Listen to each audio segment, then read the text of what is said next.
Bonjour à tous, ici Anissa, bienvenue dans un nouvel épisode du podcast Outrospection, le podcast qui te sort de ta tête et qui t'ouvre aux autres. D'ailleurs, si vous n'êtes pas encore abonné, c'est le moment.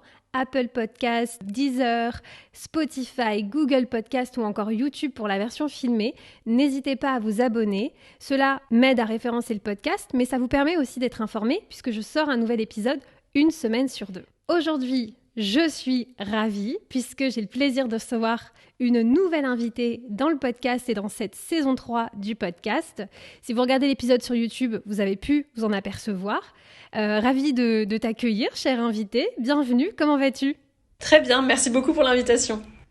Alors, je dis invitée, je vais évidemment quand même laisser mon invitée se présenter. Et sachez une chose, c'est une grande habituée, une grande professionnelle des podcasts. Donc, je ne vais pas lui apprendre. Je la fais courte, on va dire prénom, ville, profession. Qui es-tu, chère invitée ? Alors, je suis Caroline, je vis à Paris et j'ai un média sur les cryptos qui s'appelle Les Cryptos de Caro. Ok, simple, efficace. Ravie de te recevoir, Caroline. Alors, si c'est la première fois que vous écoutez, que vous découvrez Caroline, restez attentifs parce que c'est pas une invitée comme les autres. Elle a un parcours qui m'a particulièrement intéressée. Rapide rétrospective de ton pédigré, Caroline, parce qu'effectivement, tu as un média sur les cryptos. Mais anciennement, qu'est-ce que tu faisais ? Alors, j'ai commencé par créer une boîte. J'ai créé un logiciel RH que j'ai revendu au leader de mon marché. À ce stade-là, ce qui marchait très bien pour moi, c'était la vente en B2B. Ce qui a fait que j'étais dans ce... En tout cas, je suis restée dans la vente en B2B chez mon acquéreur pendant 2 ans. Et je les ai quittés il y a 2 ans. Ouais, c'est ça, il y a 2 ans. Non, il y a 1 an. Pardon. Je les ai quittés il y a 1 an et j'ai créé le média Les Cryptos de Caro un petit peu dans la foulée, il y a un petit peu moins d'1 an. Ok, très bien. Donc toi, ton secteur, on va dire, clé, c'est la vente et qui plus est sur l'aspect B2B ? Oui, enfin c'est ce que j'ai fait pendant 2 ans quand j'ai revendu ma boîte, mais avant ça j'étais CEO de ma boîte, donc je faisais de la vente, mais tout le reste aussi. Mais c'est plutôt l'entrepreneuriat au sens large, disons. Ok, très bien. Alors, vous l'avez vu aujourd'hui, peut-être dans le titre, on attaque un terrain assez délicat avec Caroline et je la remercie d'avoir accepté du coup mon invitation puisque je ne l'ai pas invitée dans mon podcast pour qu'elle me dise à quel point sa newsletter cartonne. Et d'ailleurs, je vous mettrai les liens parce que moi-même, je suis abonnée à la base et c'est comme ça que j'ai contacté Caroline. Je suis abonnée, je vois ce qu'elle fait. Donc, il va de soi que sa progression et sa croissance, elle est remarquable et c'est justement souvent ce que les gens viennent chercher chez toi quand ils te demandent un retour d'expérience parce que c'est quand même toujours admirable ce que tu as réussi à faire en 1 an et quelques. Enfin, c'est un peu moins d'1 an, ouais. Aujourd'hui, pour nous donner une idée, tu as une newsletter qui réunit combien d'abonnés ? 26, un peu plus de 26 000 abonnés, là. C'est juste incroyable si vous vous rendez pas compte. Arriver à se dire que quand on envoie un mail, ce qui est aussi une lourde responsabilité et une sacrée pression. Parce que même moi, avec mes 100 abonnés, je me dis quand j'envoie un truc, j'ai l'impression que c'est lourd, tu vois, genre, je sais pas si à l'ancienne tu utilisais sur Mailchimp, il y avait le petit singe là qui était en transpeed et qui t'était sur le point d'envoyer un truc, et c'est exactement ce que je ressens, donc je me dis 26 000, c'est quand même assez important. Est-ce que tu as encore la pression, puisque tu envoies quand même une newsletter par semaine ? Franchement, j'ai exactement la même pression que quand j'avais 1000 abonnés. Pour moi, c'est qu'un chiffre, en fait, je me rends absolument pas compte. D'ailleurs, je suis hyper surprise quand je croise quelqu'un qui me dit « Ah, mais au fait, tu sais que je lis ta newsletter ?» Et je suis là genre « Quoi ? Des vrais êtres humains qui lisent ma newsletter ?» Je suis toujours hyper choquée. Ouais, tu m'étonnes. En tout cas, moi, c'est mon cas. Hein. C'est d'ailleurs pour ça que c'était plus facile pour moi de contacter Caroline, parce que vous le savez, dans la newsletter, j'aime aller surtout chercher des gens avec qui je connecte, parce que soit j'aime bien ce qu'ils font, soit je suis concernée par leur sujet. Et donc, c'est vrai que c'est toujours plus simple. Mais je me dis, voilà, pour qu'une nana fasse ça en si peu de temps et de manière aussi finalement remarquable, il se cache souvent des choses derrière qu'on voit pas et dont on parle pas nécessairement. Et donc, on va attaquer un sujet assez fort. On va parler de syndrome de l'imposteur. On va parler aussi de ce que c'est qu'être une femme en ligne sur les réseaux sociaux. Parce que, rappelons-le, Caroline, à la base, elle vient du monde civil. Moi, j'appelle ça civil parce que moi, je considère qu'avant, j'étais une civile aussi. Mais à partir du moment où tu t'exposes sur Internet, ça y est, tu quittes la sphère civile potentiellement. Et donc là, tu es face à plein de choses, plein de préoccupations et de problématiques que tu as dans la vraie vie, mais c'est juste qu'à l'échelle d'Internet, c'est certainement exacerbé et c'est augmenté, quoi. Donc, première question avec laquelle j'aimerais attaquer, Caroline, c'est de savoir, aujourd'hui, tu es une femme, tu parles de crypto, tu parles de finances personnelles, une femme qui parle d'argent en 2022. Est-ce que tu considères que c'est un atout considérable ou bien que c'est un cadeau empoisonné? Franchement, c'est tellement les deux.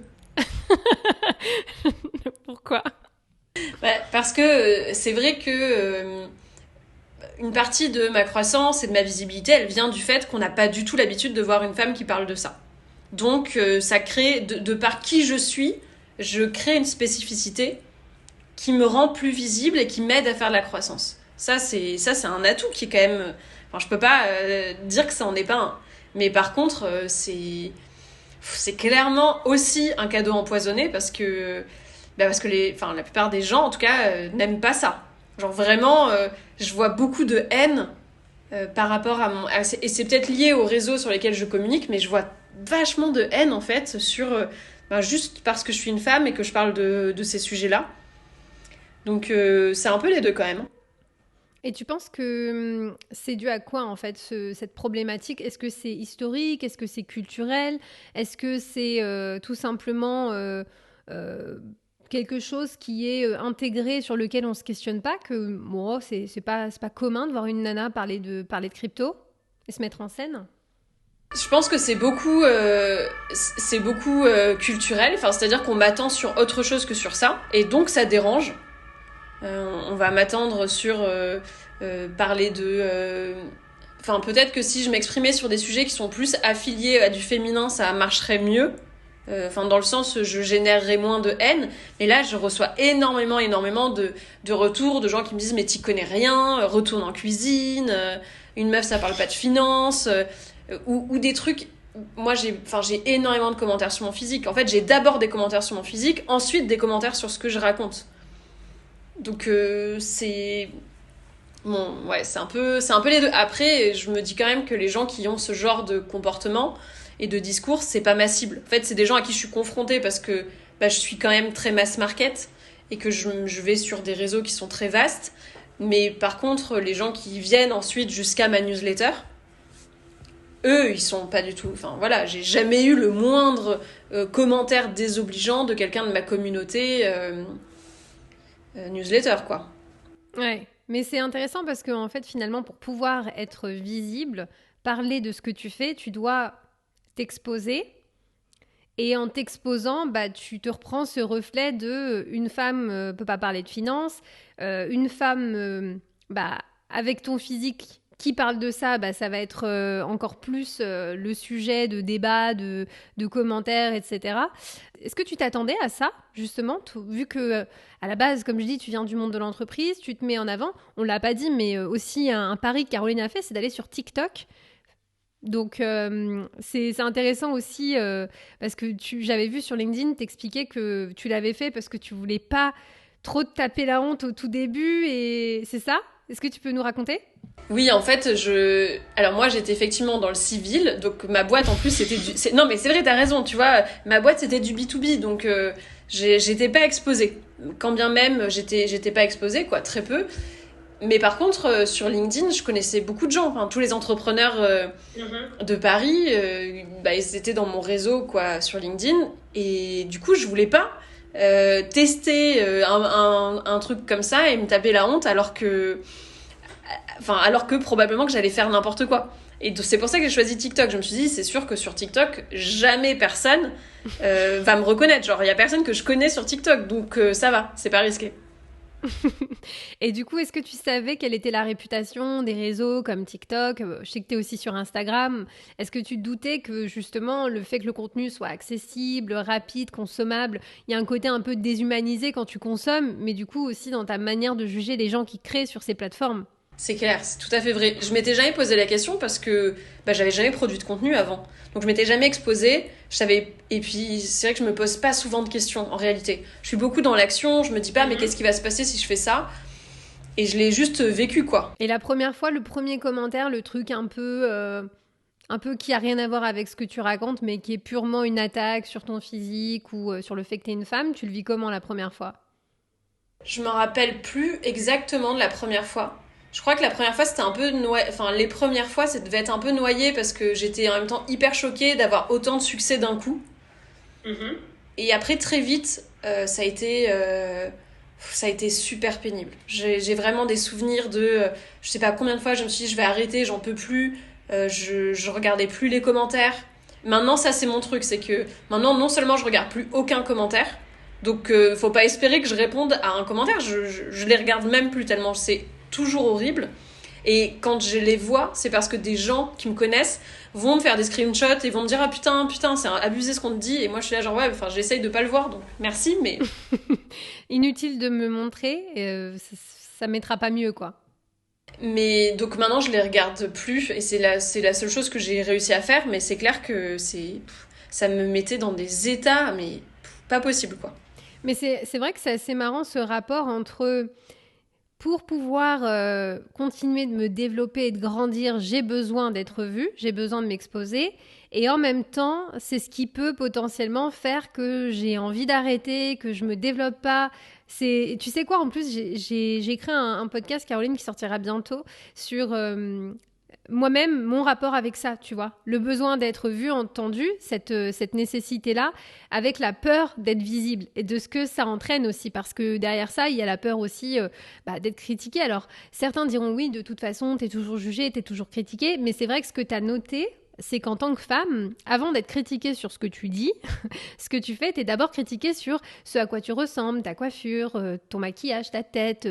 Et en fait, tout est un sujet, tout est un élément. Et c'est vrai que c'est très compliqué parce que en même temps, t'en as besoin. Et c'est ce qui te permet, d'ailleurs. Et heureusement que tu ne t'arrêtes pas. Mais d'un autre côté, c'est des choses qui viennent vraiment peser dans la balance parce qu'à un moment donné, ça peut vraiment t'amener à douter sur le fait de continuer. Totalement. Je mets en place des mécanismes pour essayer de me détacher vraiment de ce que je produis comme contenu parce que j'adore produire du contenu et ça me fait vraiment plaisir de pouvoir être visible, ça me fait plaisir d'avoir des interactions avec ma communauté, etc. Mais de fait, c'est tellement souvent violent, les interactions avec l'extérieur, que je réduis au minimum les possibilités, quoi.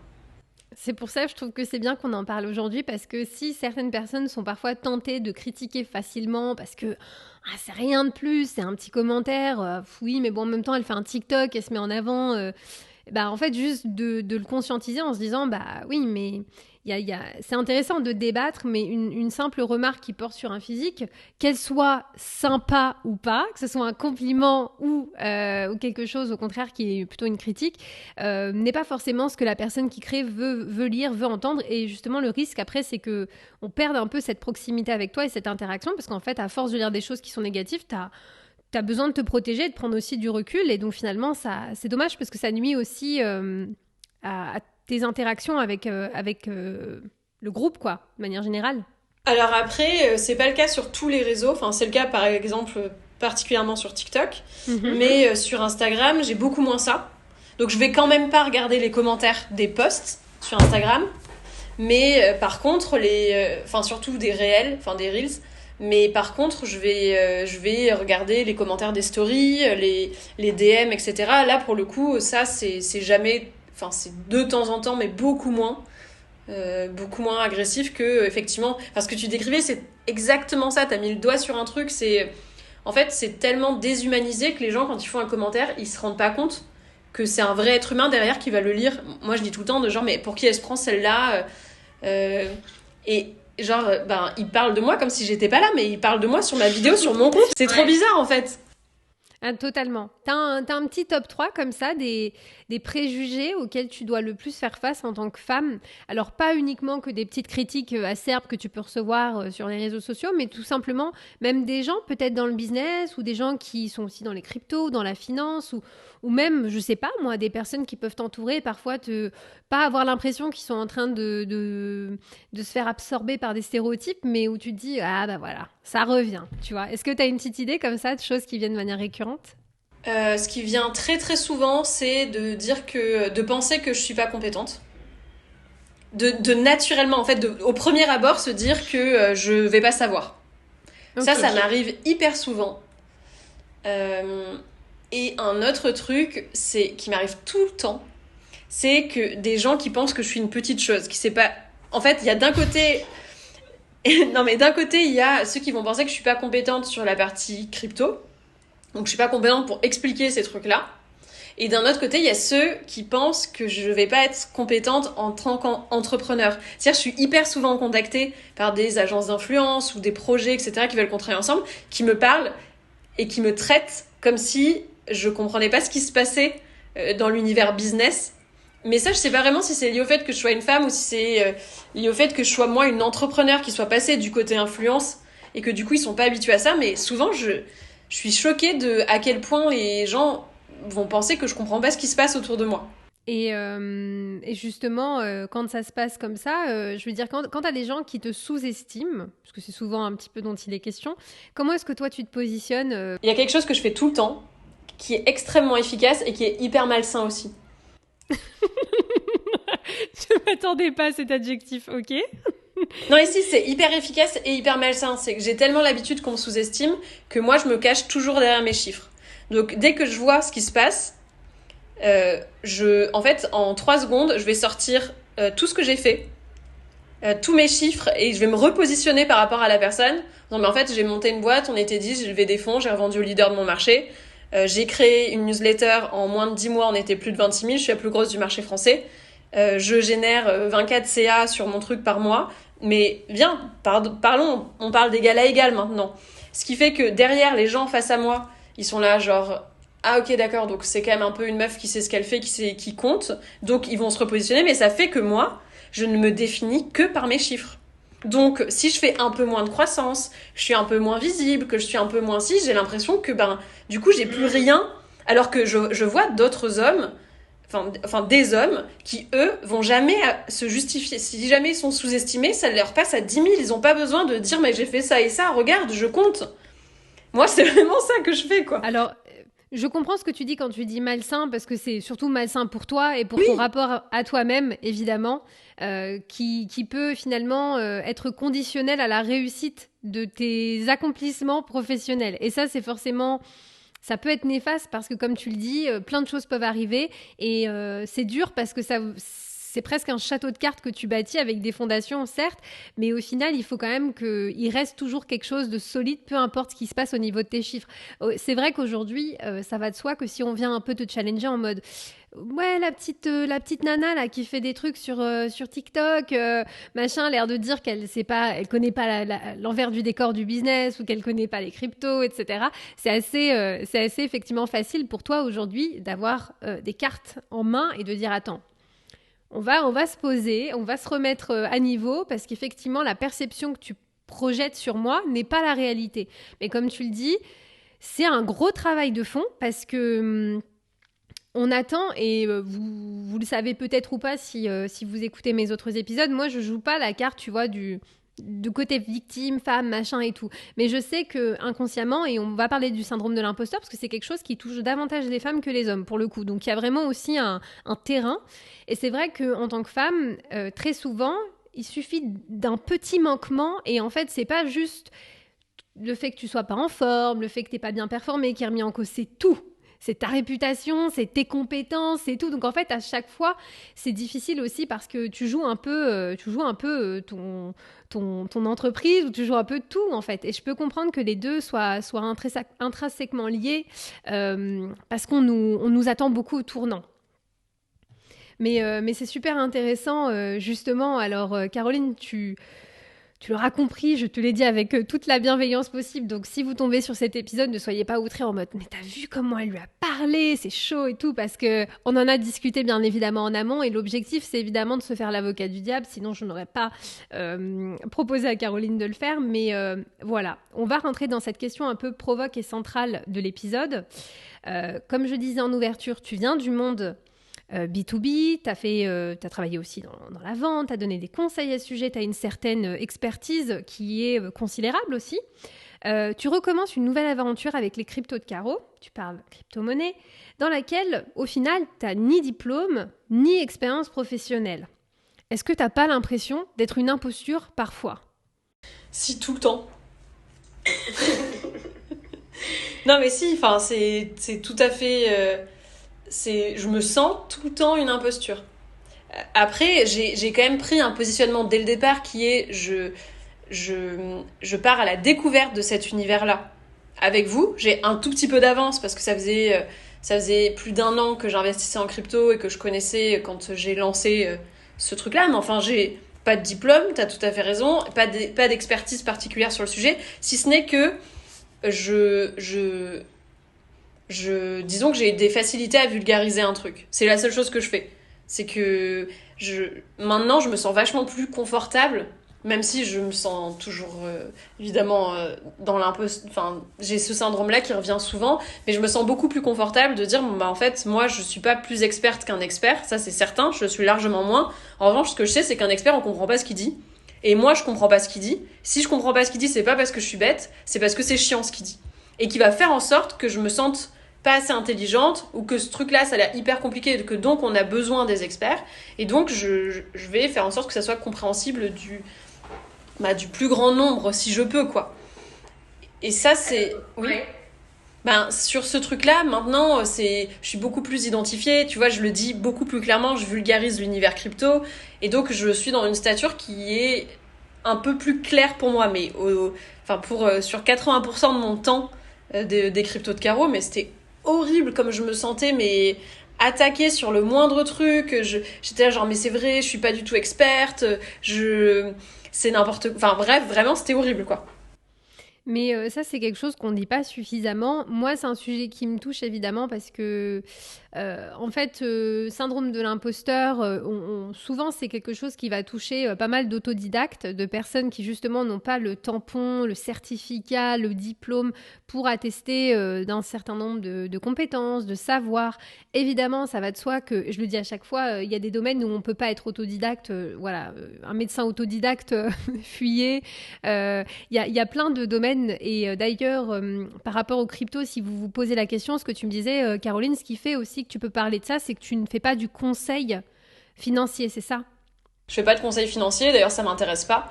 Mais c'est interdit en fait de faire du conseil financier si t'es pas certifié par l'autorité des marchés financiers. Voilà, ça c'est important de le dire aussi. Parce que au final, certaines personnes peuvent dire ouais, mais attends, pourquoi elle parle de crypto? Elle est pas si machin. Il y a quand même un cadre légal pour pouvoir parler de certaines choses ou pour se mettre dans une certaine posture. Et c'est vrai que c'est ce qui fait aussi qu'on peut ou pas justement créer du contenu, des choses autour de ça.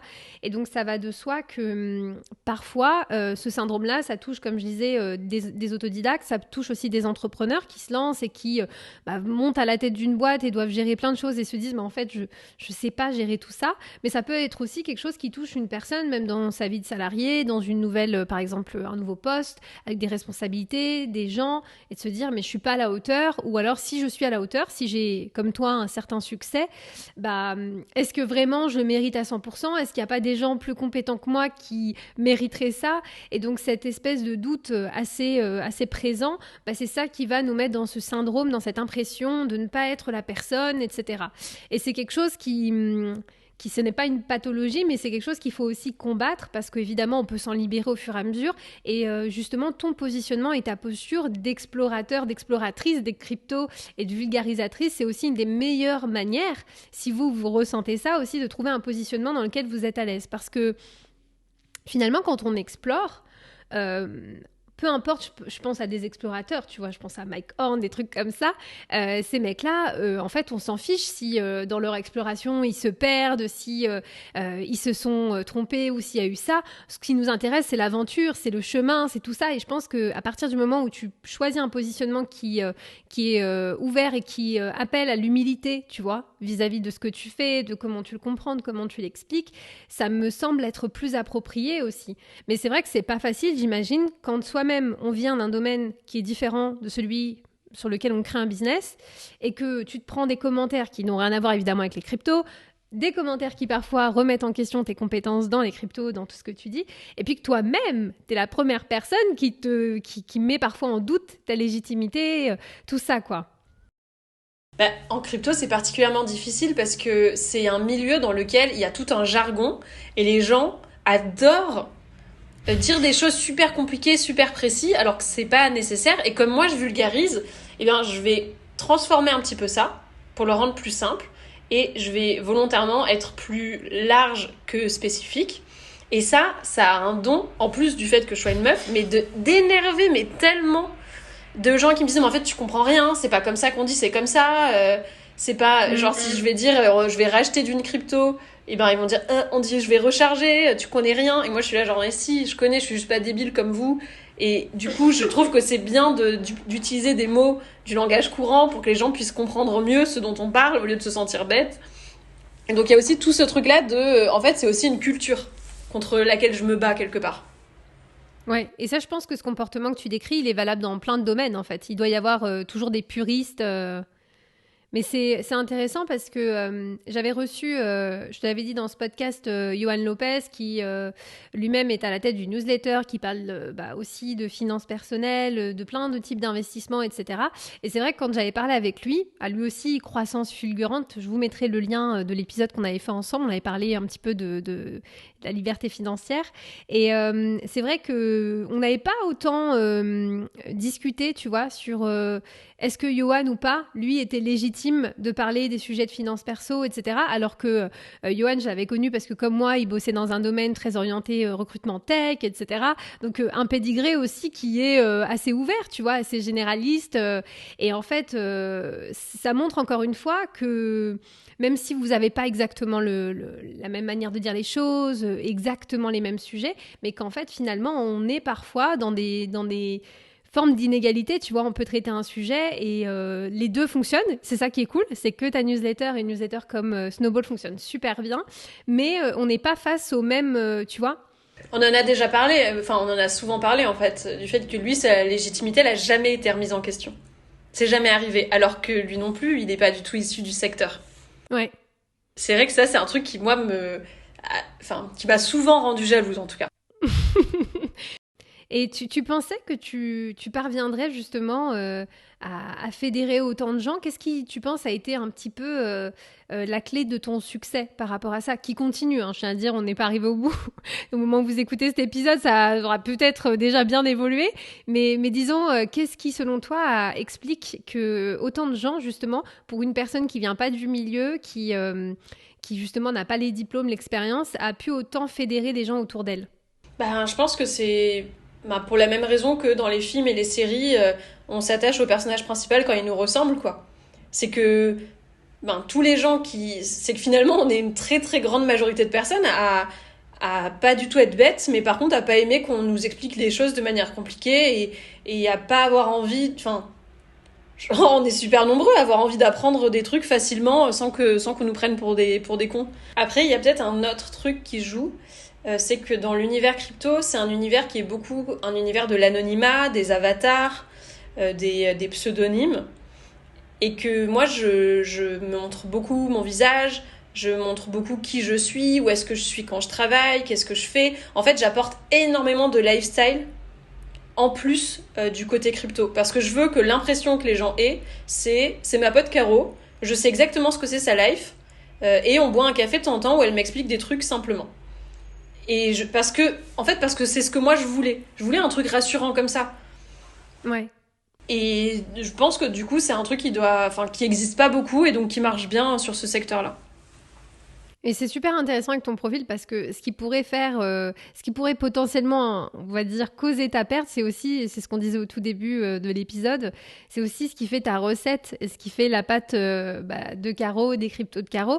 Et c'est d'ailleurs ce qui te permet aujourd'hui, on en avait parlé, finalement d'attirer un public plus féminin que peut-être ailleurs sur d'autres blogs ou d'autres news orientées finance, quoi. Oui, ah oui, oui, j'ai une communauté qui est composée à quasiment 50% de femmes. Ça, c'est fou.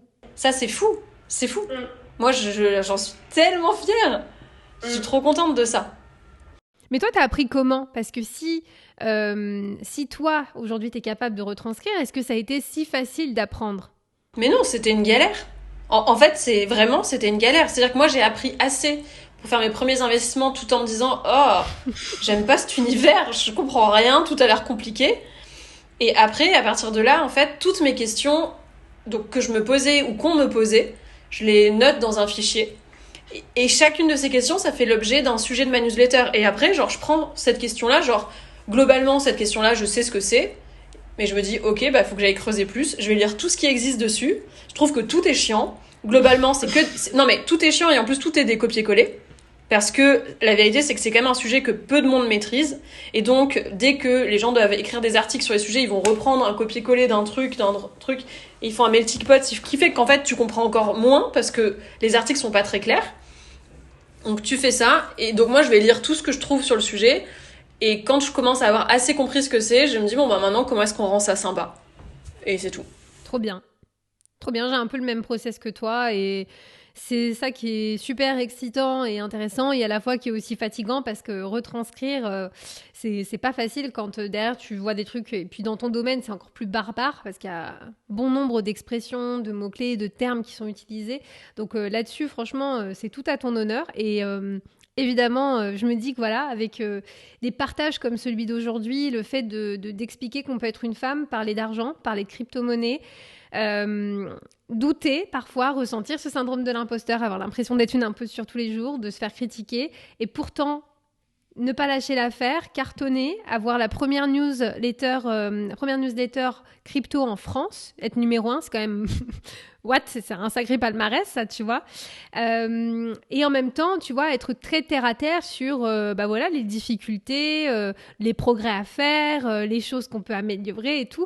Donc moi, je trouve que c'est bon espoir. Justement, il faut raconter des histoires comme la tienne et pas juste sur le point de vue financier ou sur le succès, les métriques, mais aussi sur l'aspect ce que ça coûte en fait. Parce que forcément, te mettre sur la place publique, bah, c'est aussi t'exposer voilà, à des gens qui vont toujours essayer de te décrédibiliser. Et pour ça, il faut que toi, tu sois sûr de ton approche et que tu sois convaincu qu'aujourd'hui, et je pense qu'avec 26 000 personnes qui suivent ta newsletter, c'est plutôt rassurant que ça intéresse et que c'est important de faire ce que tu fais. Ouais. Et tu sais, Caroline, j'ai une tradition dans le podcast où mon précédent invité pose une question à mon futur invité sans savoir quel était mon futur invité. Du coup, la précédente invitée, c'était Kate. Et bah, écoute, on va écouter sa question pour toi. Cher futur invité de Vanessa, penses-tu que les émotions sont des ennemis ou des alliés ? Les émotions... Ben, j'ai un peu l'impression que c'est comme ta question du début. Est-ce que être une femme, c'est un cadeau empoisonné ou est-ce que c'est un avantage, tu vois, c'est un peu les deux. Enfin, tout ce que je fais, je le fais parce que ça m'apporte du bonheur et de la joie, principalement. Donc, c'est pour ça que je fais les choses. Après, j'ai aussi mon lot d'émotions négatives, de stress, de peur, d'angoisse. Donc, les deux sont là de toute façon. Je vois même pas comment est-ce qu'on pourrait avancer sans. Je suis quand même quelqu'un qui est... j'ai une partie rationnelle, mais je fonctionne beaucoup, beaucoup à l'émotionnel. Donc, c'est un des gros drivers de ma vie. Enfin, j'essaye de ressentir au maximum, ok, qu'est-ce qui m'apporte de la joie et de l'énergie et d'y aller. Donc, si j'avais pas ça, j'aurais pas de boussole, moi, pour le coup. Génial. Et toi, est-ce que tu as réfléchi à une petite question qu'on pourrait poser à mon prochain invité ?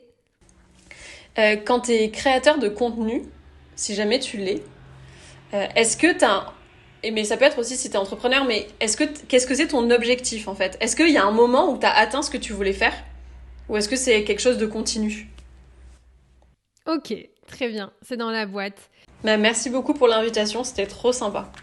C'était un plaisir. Et bien écoutez, on se retrouve du coup dans 2 semaines pour un nouvel épisode. J'espère que vous aurez apprécié celui-là. N'hésitez pas à me le dire en DM ou bien en commentaire si vous regardez la vidéo sur YouTube. Je serais évidemment curieuse de savoir un petit peu si vous découvrez Caroline, qu'est-ce que vous avez pensé un petit peu de ce qu'elle a dit, parce qu'il y avait matière, honnêtement il y avait matière. Et voilà, et puis je vous mettrai les liens si vous souhaitez découvrir les cryptos de Caro, newsletter, vous avez compris, hein, c'est un peu the newsletter to read. Voilà, à très très bientôt, merci encore Caroline et bye.